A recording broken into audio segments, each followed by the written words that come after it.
Have you hit 50 or your 50s or 60s and you're like, oh my gosh, what is going on with my life? I don't know what to do. I'm having a crisis here. Let's solve that problem, because there are some big changes that go on. And I don't think that we talk about this enough.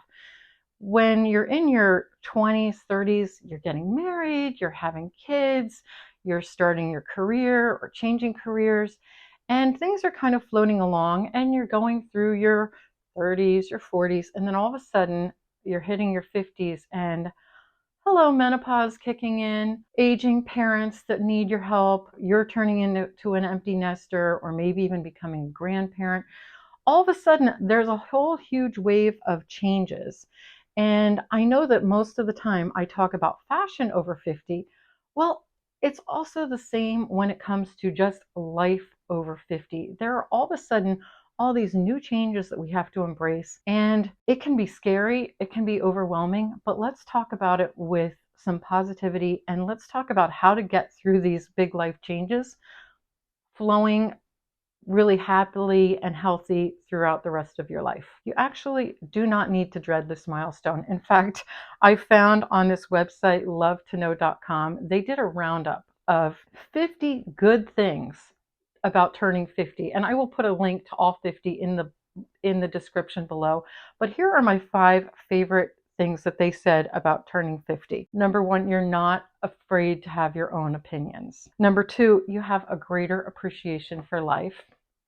I mean, let's face it, hitting this age, we may have lost parents or relatives. We see our parents getting older, and you just know that things might not be going forever. So you start to appreciate what you do have in your life. It's easier to laugh at yourself, you embrace your imperfections, and you have more time to explore new hobbies. Now let's talk about some things that you can do. If you're feeling in a bit of a slump, somewhere in your 50s, it doesn't have to be right on your 50th birthday, but you might be feeling like, I don't know what to do with my life. I don't know where things are going. Let's talk about some things that you have happened. You've lived half a century. So let's celebrate your achievements. Just think of all the things you've accomplished in your career, in your family, in your relationships, in personal growth, and even other milestones. Take some time to appreciate how far you've come. You know, you may think, oh my gosh, I'm heading into retirement, my life is over. I can tell you, a year ago, this YouTube channel of mine, it was just a spark in my head. I thought, oh, I love talking about fashion. I think I'll start a YouTube channel. And here we are, a year later. I'm on a whole new journey in my life that I never thought was going to be happening. I had a whole different career path. You always want to leave yourself open for options and know that your life is not over at 50. In a lot of cases, it can be just beginning. The second thing I want you to think about is trying to reframe your perspective. Unfortunately, in our society, we look negatively on aging, but turning 50 can actually be seen as a positive event. Like, number 1, you're still here. You're still with us. You're wise. You can still put positivity out there in the universe. You can do things that you've probably never been able to do before. And you have the experience that somebody younger than you lacks. And you can take that experience and give back. You can volunteer, you can start a new career, you can help others in your community. There are so many different things that you can do at your age to share your wealth of knowledge. The third thing I'd like you to consider doing is investing in yourself. We've been so wrapped up for so many years on taking care of the kids and maybe our spouse and our aging parents, extended family or neighbors, and work. We're giving, giving, giving. Now is a great time to take a look inward, take care of yourself, and fill yourself with the things that really help your soul, fill you up. You could start a new hobby, a new fitness routine. You could travel to places you've never been before and try a new skill. You want to embrace the things that make you feel happy and healthy and reconnected with yourself. I remember I was reading an article, and I can't remember who said it, but I've seen this several times, but when you're a young person, you know exactly the things you like to do and you get into them.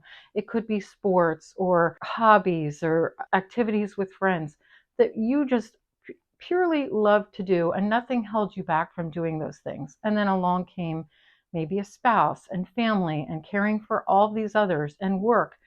And you kind of forget what those things are that you really love to do. Well, reconnect with that younger self and ask her, what was it that I really like to do? In fact, I know I just talked about this channel, but that is how this channel came about. I went to school for fashion. I loved working in fashion. I had quite a few jobs in the fashion industry. And then I started my family. I got away from it. I got into a whole different career. And it wasn't until a year ago that I realized, oh, here's what I really love. I love talking about fashion. I could talk about it all day long. So here we are. This is it. This is why I started the channel. So what is it that you love to do? It doesn't mean you have to start a YouTube channel, but if you do, I would be there to encourage you highly. And you can do something that you really love that connects you with that passion. And maybe it's even a new passion. It doesn't have to be something that you did in the past, but maybe it's a new passion that you have. What is that? What is that? What sparks the joy in you that has nothing to do with anyone else? Another thing I want to talk about as we are in our 50s is embracing change. Because like I said, we had a lot of changes in our 20s, 30s, and everybody prepped us for the wedding and the kids and the career. But then you hit this age, nobody is there to prep you. Just like menopause that nobody talks about. Nobody is talking about all of these life changes, aging parents, maybe people passing away, being an empty nester. There are so many life changes going on. Maybe you're going through divorce. What you need to take away from this is no matter what you're going through in life, there are always going to be changes. So the more you can embrace the fact that you're going to have change, the better off you'll be and the happier you'll be knowing that you can think of, you've been through 50 years and you've made it through all 50, right? You can get through any change that comes your way. In addition, I get a lot of comments in general, like, why are you talking about fashion over 50? I have been dressing the way I like to dress for 30 years. Nobody's going to tell me what to wear. Well, guess what? When you go through menopause and you hit a certain age, all of a sudden, this might not be you, but for many women out there, things are not where they used to be. Things have changed. You have lumps and bumps that you might not have had before.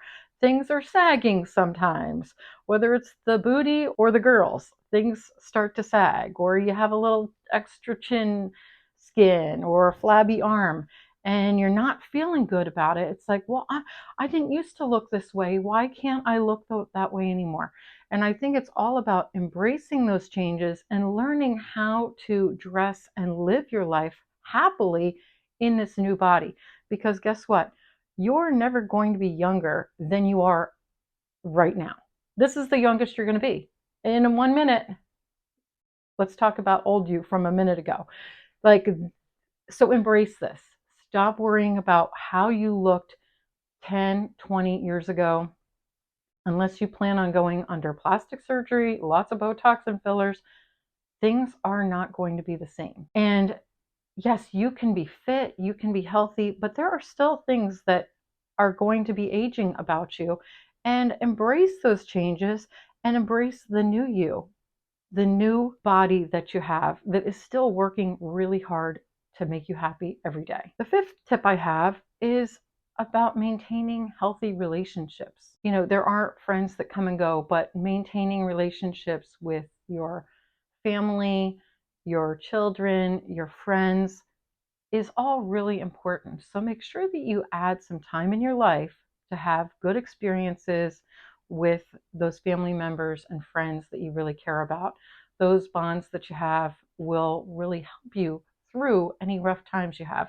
And a lot of times you don't even have to hash it out. You're just getting together to have fun and laugh, and you might be talking about the good old days or things that are going on in the future and future plans you have.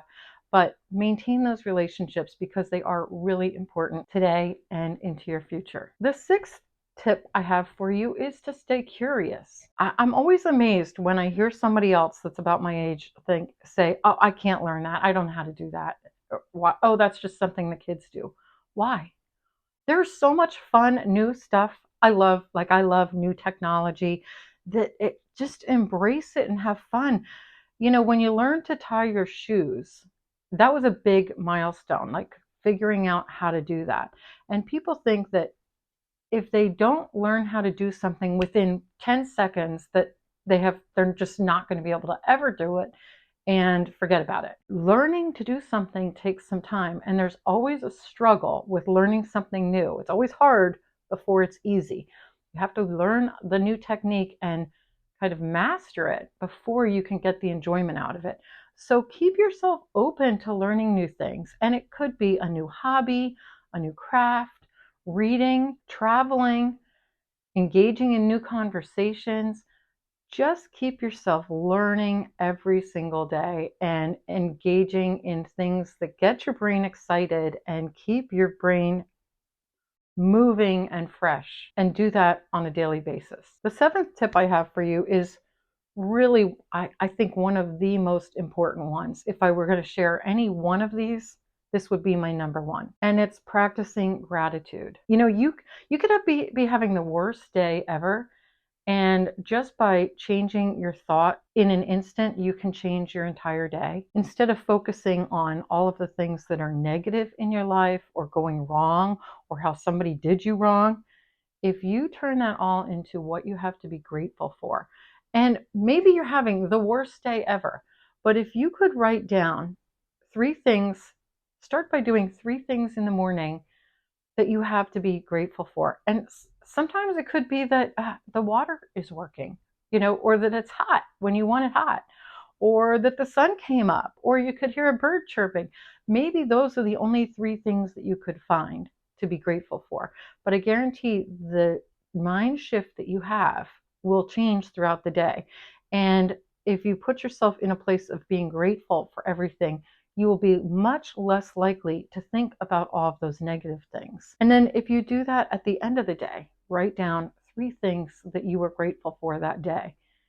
It will change your entire mindset.